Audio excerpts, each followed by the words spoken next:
Des chercheurs en Allemagne ont démonté les batteries Tesla de BYD afin de les comparer minutieusement. Dans leur conclusion, ils font état de résultats surprenants avec des chiffres intéressants et inconnus jusqu'à présent.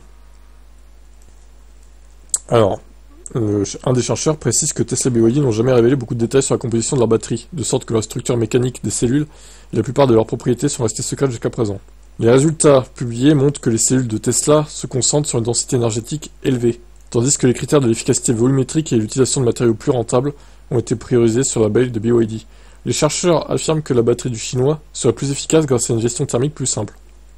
Pour arriver à cette conclusion, les chercheurs ont examiné la construction mécanique, les dimensions et les propriétés électriques et thermiques des cellules, ainsi que la composition exacte des électrodes, les coûts des matériaux des cellules et les processus utilisés pour l'assemblage ont également été scrutés. La batterie de Tesla vient d'un modèle Y de 2022, celle de BYD a été achetée auprès d'un revendeur chinois. Ce que la chaire qualifie de résultat surprenant est expliqué par le professeur Heiner Ames. Nous avons été surpris par l'absence de silicium dans les anodes des deux batteries, en particulier dans la cellule de Tesla, car le silicium est considéré comme un matériau clé pour augmenter la densité énergétique. Autre surprise, les chercheurs ne s'attendaient pas à la manière dont les cellules ont été assemblées. Donc là, tu as la composition des batteries, du coup. En bleu, c'est Tesla, en gris, c'est BYD.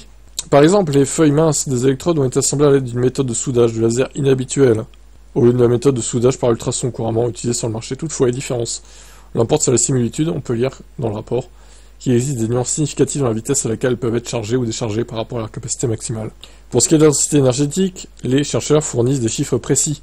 160 Wh par kilo, ou 355,26 Wh par litre pour la cellule LFP de BYD, et 241 Wh par kilo, 643 Wh par litre pour la cellule 4180 de Tesla. Même chose pour le coût des cellules, 25 € le kWh pour BYD contre 36 € le kWh pour Tesla. L'écart de prix s'explique notamment par la différence de matériaux choisis pour fabriquer la cathode. Ouais, mais ça vaut que dalle les batteries de BYD en fait. 25 € le kWh. Mais c'est délirant. Enfin, c'est peanuts. On se demande même s'il n'y a pas une erreur là. Vous vous rendez compte que si on avait des batteries domestiques, même les petites batteries portables qu'on voit qui font 2 ou 3 kWh qu'on peut brancher sur des panneaux solaires et tout là. Vous vous rendez compte si c'était à 25 € le kWh? Ça vaudrait 50 balles en fait. Au lieu de 500. Alors bon, peut-être j'exagère parce qu'il y a aussi il y a d'autres matériaux que le stockage dans les batteries dont je parle. Il y a aussi des onduleurs pour le solaire, par exemple, entre autres. Mais bon, allez, peut-être 150 € quoi, au lieu de 500 en fait. Et on voit quand même qu'ils se prennent une belle marge, hein, au final. Bref, c'était intéressant quand même d'apprendre tout ça.